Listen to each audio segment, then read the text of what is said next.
আমি চিত্ৰাংকন প্ৰতিযোগিতাখন আয়োজন কৰিব ওলাইছোঁ। তোমালোকে আমাৰ ইয়ালৈ অহাৰ বাবে সকলোকে অশেষ ধন্যবাদ। অভিভাৱকসকল, ছাত্ৰ-ছাত্ৰীসকলকে আদি কৰি আমাৰ কৰ্মকৰ্তা সকলোকে ধন্যবাদ জ্ঞাপন কৰিছোঁ আৰু সকলোকে ৭৮তম স্বাধীনতা দিৱসৰ শুভকামনা জনাইছোঁ। আজি আমাৰ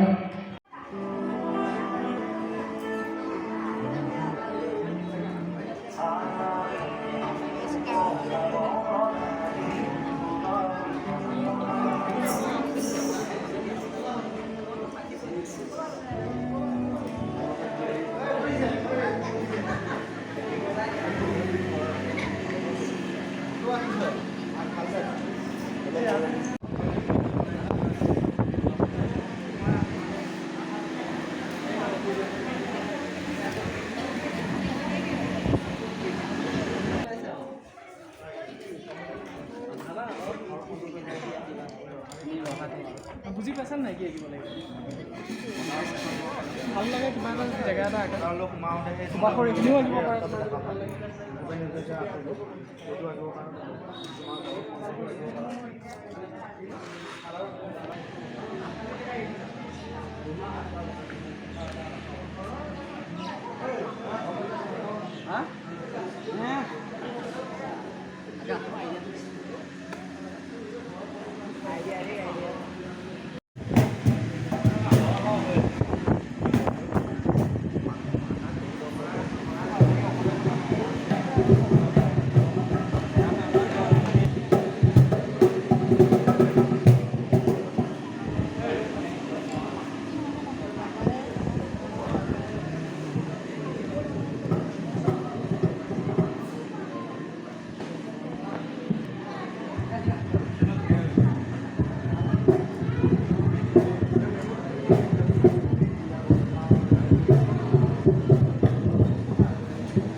Get here.